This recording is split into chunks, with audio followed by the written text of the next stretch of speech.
take action against trash pollution. In the movie WALL-E, there may be cute robots that fall in love, but that is not all. WALL-E sheds perspective on many issues, a main one being the trash crisis. WALL-E starts out by showing the planet covered in trash on every inch. In that scene, the movie was able to predict the future because that is what is beginning to happen to our planet. Trash pollution has been a concern for decades, but people do not realize the extent of the problem. We have allowed the pollution to continue because we are naive about the subject. Trash pollution has grown out of hand, but luckily there are many ways to help resolve this issue.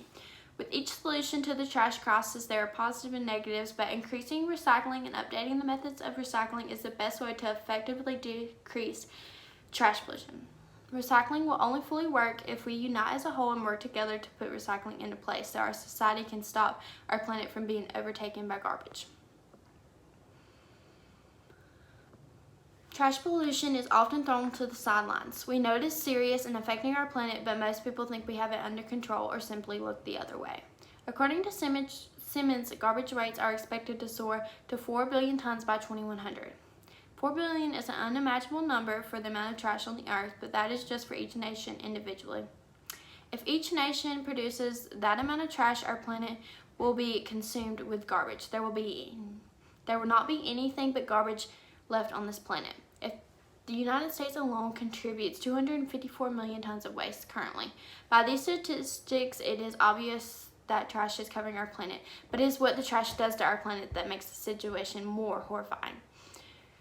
There are many pollutants in trash. Pollutants in trash have negative effects on every aspect of the environment. Trash left in the sun or trash that has been broken down in some ways turns into microplastics, and these microplastics enter the ecosystem in a variety of ways. These microplastics end up in our ocean and are affecting animals' health tremendously, but the microplastics are starting to spread to humans too. Microplastics have also been found in human stools. Microplastics are beginning to have negative effects on human health too. Because trash is covering our planet, the pollutants that trash produces are magnified. If the amount of garbage continues to grow as it has, then so will pollutants, putting our environment in jeopardy. Trash pollution is continuously growing because our society is not handling the issue properly. We're using old tactics when trying to handle the growing garbage problem. We have not been combating the amount of trash that has continued to grow over time. With the trash population growing, we should be expanding our methods on how to deal with the trash, but we are not. We are continuing to use our old methods. Currently, with most of the trash we have, we dump it, which is why in the TED Talk, What I Discovered in New York City Trash, Robin Nagle says that being a sanitation worker is one of the 10 most dangerous occupations. She says this because when dumping trash, the workers are frequently exposed to harsh chemicals.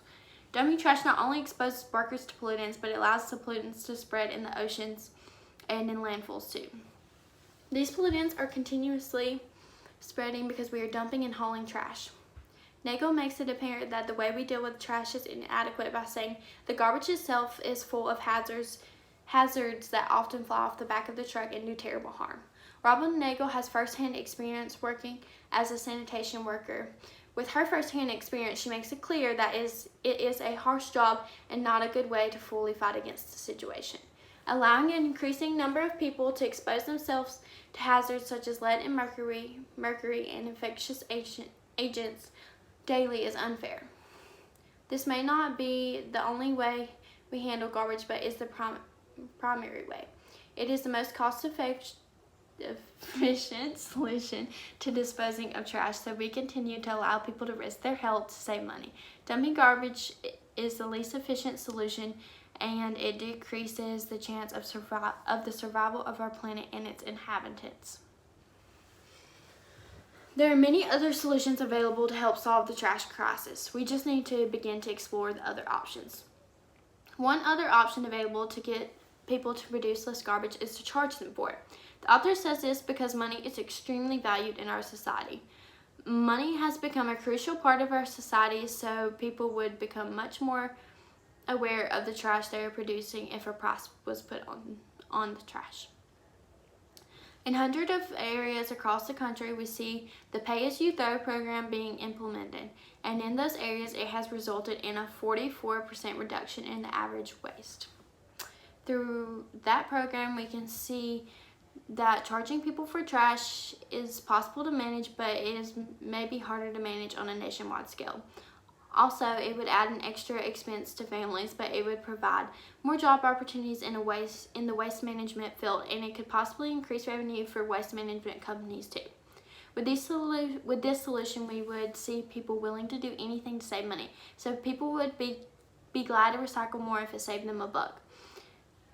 If people were producing less trash and recycling more, that would decrease the average waste even more. Lastly, it could become very costly to implement, but over time, the money could be earned back. There are many positive and negatives to charging people for trash. It just depends on the perspective you're viewing it from. The most important benefit to beginning to charge people for trash is that it would be exceedingly effective in helping to decrease the trash pollution. Although charging people for trash would be the most effective solution, the simplest solution offered is to begin changing behaviors. So we as people and societies are encouraged to reduce waste. If we as individuals begin practicing better behaviors, and if we become more aware of the trash we're producing, that alone would decrease the trash pollution greatly. One way we could begin practicing better behaviors is to buy less stuff to begin with. This seems simple, but because we live in a society where we buy, use, and then discard, this could take some time to fully commit to buying less things. In our society, we typically forget about things once we throw them out. In order to make a difference, we need to do the opposite and remember our items and how we dispose of them. Another solution when trying to discard less is to look for products that last when shopping. With these changes to your day-to-day life, you could decrease trash pollution significantly. These are the best methods to stopping pollution from spreading as an individual. Nobody denies that those are simple and effective solutions for individuals, but a solution offered that could eventually end trash pollution completely is making only recyclable materials from now on and using recyclable materials to save energy. Doing these things may be challenging, but they would be extremely valuable and could solve this trash crisis. Making only recyclable materials would stop trash pollution. Making only recyclable materials and turning trash into energy could become very costly, but if we were able to make trash part of the private sector instead of the public, that could be helpful in making sure these things are enforced and that prices do not rise for everyone. Although making recyclable trash part of the private sector instead of the public would be beneficial to the public, it could have detrimental effects on the private sector. For businesses struggling to get by, the added cost of trying to make only recyclable materials could put businesses in debt or shut them down completely.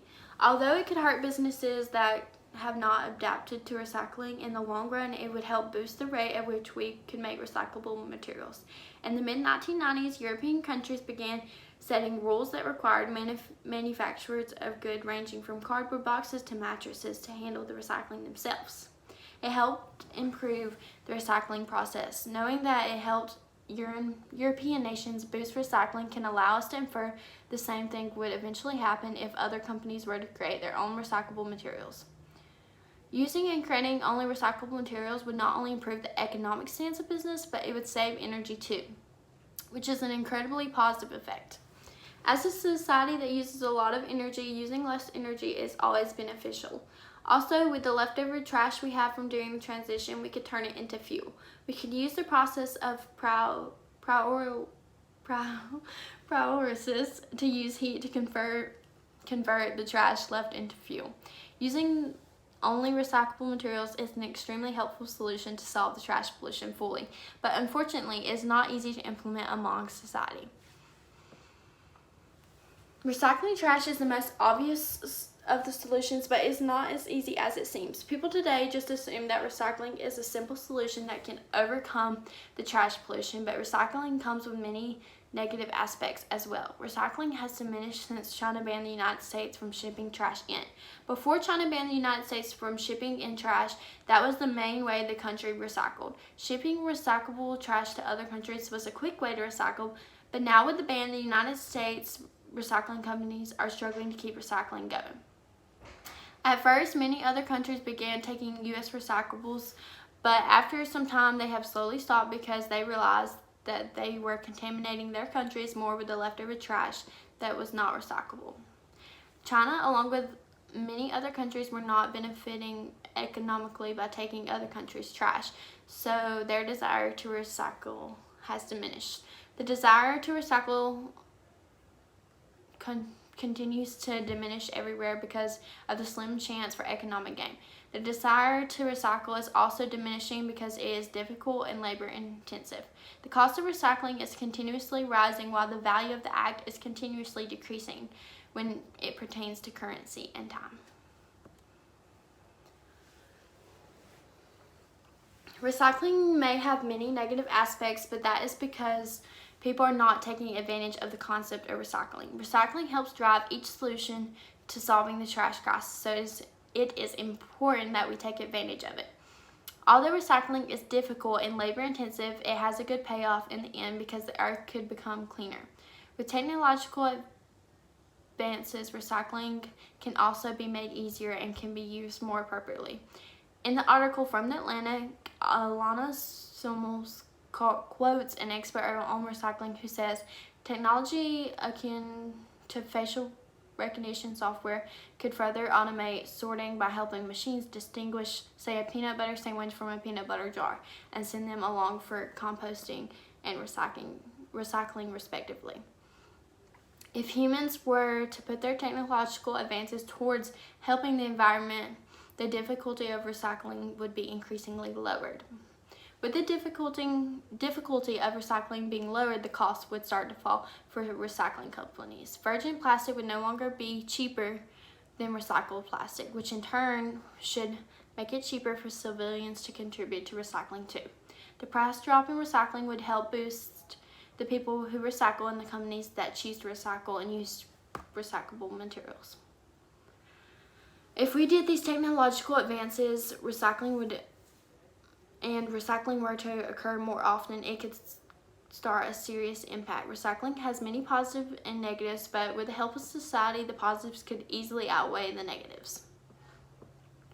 With each solution, cost appears to be an underlying negative consequence, but in the society we live in, everything that has value is costly, so it is important that we look past the negative aspects of cost when evaluating each solution. To reverse the damage done to the planet, we must begin to invest. The most effective solution for the planet would be making only recyclable materials, but the easiest to implement is charging people for garbage because you would be able to charge them. The all-around best solution is recycling because it is a process that we have been doing for many years, and when done correctly, it is always proven helpful. It is also the solution that has room for the most realistic development.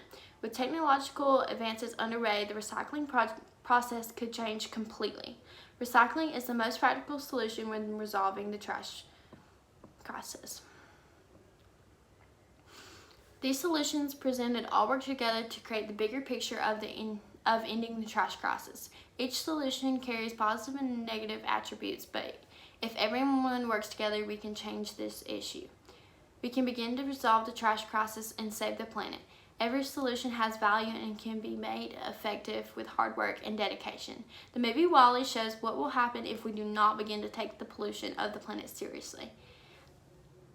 Eventually, our planet will become overwhelmed if we cannot change our ways of thinking and begin to take action.